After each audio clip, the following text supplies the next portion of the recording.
Eto na nga mga chong, marami tayong PBA updates. Justin Brownlee, 3 months lang ang suspension at Bobby Ray Parks, kinukuha na ng Barangay Ginebra. Ito nga si Bobby Ray Parks mga chong ay kasalukuyang naglalaro sa Japan B-League para sa Nagoya Dolphins. At ayon niya sa ating mga trusted source, ay mukhang ito na yung last season ni Parks sa Japan B-League. Dahil 1-year contract lang ang kanyang pinirmahan. At once nga na matapos yan, ay balik na ito sa PBA. Kinumpirma na nga yan nila Snow Badwa sa kanilang podcast na sinasabing tatapusin na lang daw ni Bobby Ray Parks yung kanyang kontrata sa Japan. Tapos magkakaroon ng meeting between SMC at MVP para pag-usapan kung may magaganap na trade o pipirma na lang si Bobby Ray Parks sa Barangay Ginebra. Gusto na rin daw makasama ni Bobby Ray Parks yung kanyang girlfriend na si Zainab Harake dahil malapit na nga din daw silang ikasal. Ayon pa nga rin sa ating mga trusted source, ay gusto na talagang umuwi ni Bobby Ray Parks ng Pinas at dito na magsettle.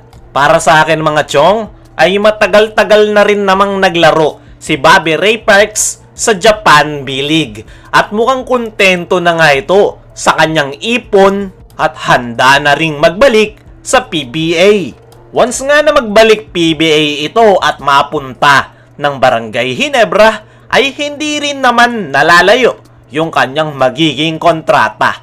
Dahil alam naman nating lahat na hindi nga basta-basta ang SMC teams sa pag-handle ng mga players. Kaya nga nilang ibigay yung gusto ng mga players. Kita nyo naman, hanggang sa ngayon, wala pang SMC players ang nagpunta sa Japan B-League dahil kontento na sila sa kontratang ibinigay ng San Miguel Corporation na hindi rin naman nalalayo sa Japan B-League. Naniniwala ko mga chong na trade yung mangyayari dahil hindi nga basta-basta papayag yung TNT Tropang Giga na pakawalan lang ang rights ni Bobby Ray Parks. Panigurado, manghihingi sila ng kapalit lalo na ngayon na problemado sila sa kanilang mga players. Injured si RR Pugoy dahil sa iniinda nitong sakit. Wala pa si Mikey Williams dahil sa contract issue nito sa kanilang koponan.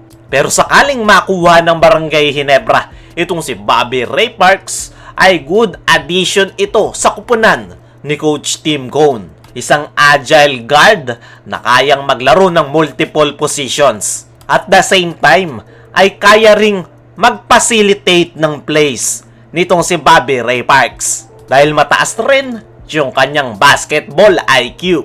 Pagdating naman kay Parks, ay hindi magiging problema yung pagpunta niya ng Barangay Ginebra. Dahil kung matatandaan nyo, na noon niya pa binabanggit na gusto niyang maglaro talaga sa Barangay Ginebra. Hindi lang talaga natutuloy. At ngayon nga napabalik na siya ng Pinas, ay mas malaki na nga ngayon yung tsansa niya na mapunta ng Barangay Ginebra. Dahil nakaabang na nga si Al Francis Chua at ginagawan na ng paraan para mapapayag ang TNT Tropang Giga na pakawalan ang rights nito. Sa kabilang banda, Justin Brownlee, 3 months lang ang magiging suspension. Ito nga si Justin Brownlee mga chong ay tahimik ngayon at hindi nagpapakita sa media. Hindi nga rin nagpapa-interview si Justin Brownlee dahil very private nga ito off the court. Maraming ang Barangay Ginebra fans ang nagtatanong kailan makakabalik si Justin Brownlee at gaano kahaba yung kanyang suspension. Ayon nga sa ating mga trusted source, ay malaki nga daw yung chance na 3 months ang suspension na ipinataw kay Justin Brownlee. Ibig sabihin nga lang yan mga chong, ay malaki rin yung chance na hindi na makakahabol itong si Justin Brownlee Pero depende pa rin talaga yan sa performance ni Tony Bishop. January nga matatapos yung suspension kay Brownlee at sa panahon na yan ay nasa playoffs na ang PBA. Kilala naman natin itong si Coach Tim Cone.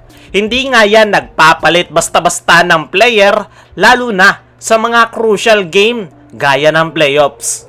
Kaya malaki yung tsansa na magtutuloy-tuloy si Tony Bishop at tatapusin ito ang buong conference. At next season pa natin makikita si Justin Brownlee dahil 2 conference nga lang ngayon ang PBA. Kung ako ang tatanungin mga chong, ay mas magandang mag-stick na lang muna ang Barangay Ginebra kay Tony Bishop.